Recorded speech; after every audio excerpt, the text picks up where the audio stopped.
The candles were lit, rose petals were scattered about, and very white music was playing softly in the background. Dick Cheney grinned. Everything was perfect. He closed and locked the door and turned towards the bed where, amongst the pillows and petals, laid his one true love, a bucket of water. Cheney licked his lips, eyeing his lover with great interest. Its smooth steel walls reminded him so very much of the steel beams that jet fuel couldn't melt, and the cold, crystalline water within it brought back delightful memories of the agonized screams of waterboard terrorist suspects. God, what a sight the bucket was. Cheney felt his cock starting to tent in his pants just from looking at it. Not wanting to keep himself or his love waiting any longer, he sauntered over to the bed to join his beautiful bucket as the next song on his very white CD started playing and the late singer's deep, rich voice serenaded them. It's no surprise, the way I feel. When you look at me I know your love is real. I never thought that I could feel this way. Cheney reached out and stroked the bucket's side, sighing dreamily as he did so. Never before had he felt a love like this for anything or anyone, but the bucket was different. The bucket was special. His newly transplanted heart beat harder and harder in his chest as he brought a hand down to undo the buttons on his blazer. Oh bucket of water, I love you even more than I love my Iraq war money. Cheney crooned seductively, pressing a gentle kiss to the bucket's cold metal exterior. And I'm on fire, baby fire. I can't believe it's happening to me. I'm on fire, baby I'm on fire. And I will love you endlessly. He slipped out of his blazer and undid his tie, carelessly discarding both articles of clothing onto the floor. His shirt was quick to follow, exposing a long linear scar that went down the middle of his chest. He'd acquired this from his heart transplant, but Cheney wasn't self-conscious about it. The bucket didn't mind. The bucket couldn't care less that he was scarred, balding, and old. It loved him just the way he was, and he loved it right back. You touched my heart, you touched my soul. You took this half a life of mine and made it whole. When we make love I lose control. Iraq might not have any weapons of mass destruction, bucket, but I do, in my pants. Cheney smirked, unbuckling his belt and letting his pants fall to his ankles. He grabbed the bucket and laid back on the bed, holding it up and gazing at it with pure lust.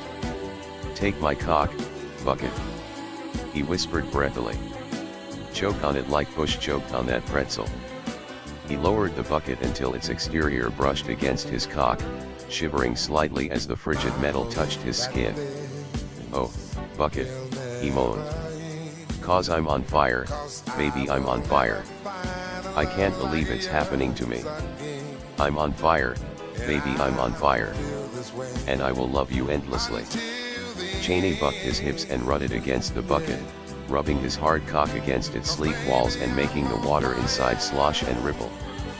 His thrusts were slow, sensual, and loving. There was no need to rush. He and his beautiful bucket had all the time in the world, and he wanted to savor every moment of it. I hope that I will make you understand how very much you mean to me. And the day we met, my life began. Because your love has set me free. Bucket, Cheney rasped, plunging 2 fingers into the bucket's chilly water. You're so wet. He lifted his fingers to his mouth and licked them clean, continuing to hump the bucket as he did so. Wanting to feel it against his lips, he brought it up to his face and kissed it. In the process, his grip slackened a bit, allowing some of the water to spill out onto him and the bed. Fire, fire, fire, fire, fire. Cheney pulled away from the bucket to catch his breath, panting heavily as the stray water trickled down his face and neck, mixing with beads of sweat. He was so horny, so overcome with passion and lust. Oh, bucket. You have no idea what you do to me. The former vice president growled. Grabbing his bucket roughly by the sides, Cheney humped it faster and harder, making the water splash about violently. I hope that this will never end. 'Cause I will never find a love like yours again. And I'll feel this way until the end. His grip on the bucket was weakening once more, and Cheney let out a low groan as he rammed his crotch against it especially hard. "Oh, bucket. My bucket." He cried out in ecstasy, knowing that he couldn't handle much more of this. He was closer to climaxing than Al Gore was to winning the 2000 presidential election. "'Cause baby I'm on fire, baby I'm on fire. I can't believe it's happening to me. I'm on fire, baby I'm on fire. And I will love you endlessly. 'Cause I'm on fire, baby I'm on fire. Bucket." Cheney grunted as he came, splattering the side of the bucket with his seed. Spent from his orgasm, his grip finally gave out and the bucket tipped over, dousing him and most of the bed. For a minute Cheney just laid there, covered in semen and water and breathing heavily as the very white music tapered off. He grinned. This felt like heaven. Fire, fire, fire, fire, fire. Fire, fire, fire, fire, fire.